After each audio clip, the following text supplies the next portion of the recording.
So with any assessment, we need to know what we are looking for. There's no point doing every test under the sun. We'll be there for hours with our clients trying to figure things out. One big thing that we can do is timeline everything, okay? And what I mean by that is everybody, I won't say everybody, most people will have had some previous injury history, some previous pain experiences.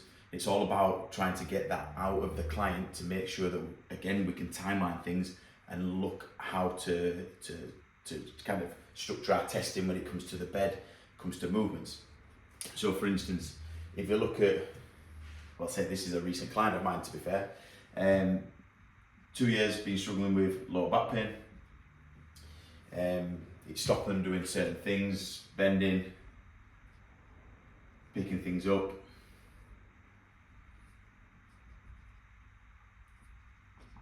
Okay, engaging with the kids and tennis.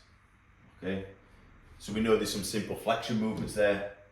We know they need to have a little bit of low by picking things up, and they need to be dynamic with tennis. Okay, now this has been going on for around 2 years, gradually getting worse, and then they come to see me in clinic.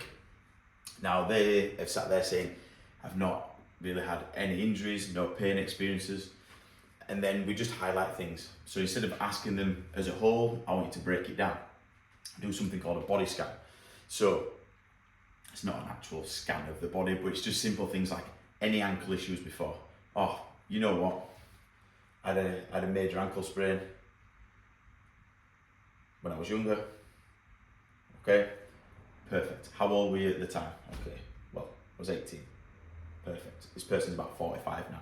Although this is quite a while ago, still relevant. Even though when we look to get to high level loading, things like that, we still want to have this noted that they've had an ankle issue before, because there might still be some adaptations within their body to protect this.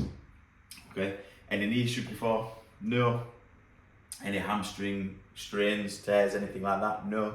Any quad issues? No. Any hip issues? No. Stomach operations? No.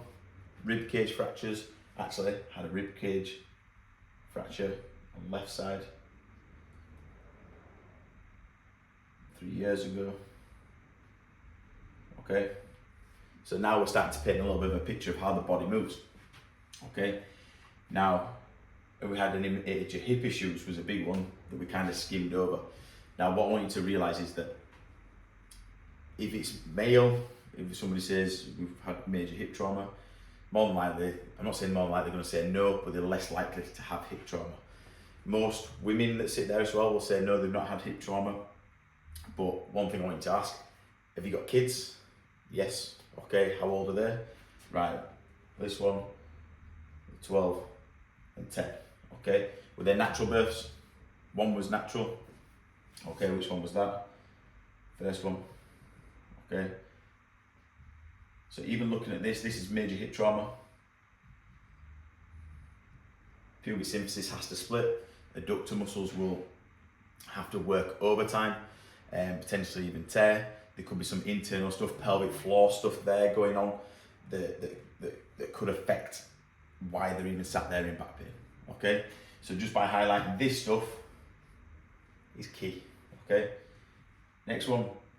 Okay, so you've got a 10-year-old. Okay, what we're looking at here, so C-section. Again, major trauma. They've had to cut open the body. So therefore, lower abdominals, what are lower abdominals looking like? How are they firing? So all this here will give us the basis of our testing, okay? Looking into this, lower back pain, where do we get most of our lower back pain? Is it left side, right side, central? Well, most of the time I feel it on the left. Or actually, I've had some sciatic issues before. So even doing this will start to kind of refresh memory of things that happened. Okay, when was that sciatic pain? Actually, I did it about 5 years ago. Came and went pretty quickly, but I remember it. Okay, was that left side or right side? Left side. Okay, left side, sciatic. Okay, so again, lower back pain, is it more left side, right side? Well, you know what, it's more left side, but it does transfer across to the middle.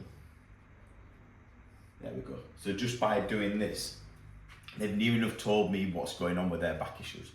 there's no point looking at how the upper, I'm not saying no point, but I won't be too interested about how the upper body moves. Okay, I'm very much going to be interested in, right, has this ankle sprain got anything to do with it? Okay, has pelvic floor got anything to do with it? Has abdominals got anything to do with it? Has this rib cage got anything to do with it? Okay, so we can kind of timeline everything there. So we can find the root cause. More than likely the root cause will be one or two of these, maybe even all of them. So when you do your graded exposure, there's no point doing loads of back strengthening because his back sounds like it's already overworked. Okay, so we need to find out what's underworked. Is it abdominals? Is it this? Is it this? Is it this? And then that can be the basis of your testing. Okay, right, let's have a look at this left ankle. Let's have a look at this left side rib cage, see how that moves, and get everything going there. So everything can be simplified if you timeline it. Even by writing this stuff down, the client can see what journey they've been through on their life, and they can understand, all right, there is going to be some adaptations here that might be causing this. And you can explain that to them. And this is what will set you apart from the rest. Everybody just normally does the basic testing, sees how your back moves, see that you can't touch your toes, and everything from there just becomes very generic. This is how you personalize things. Look, because once you test these, can you see how your body's moving and adapting to that? Yes. Can you show them? Yes. Can you see powering differences and how we test people? Yes. Well, if we sort that, then everything else then will start to slot into place.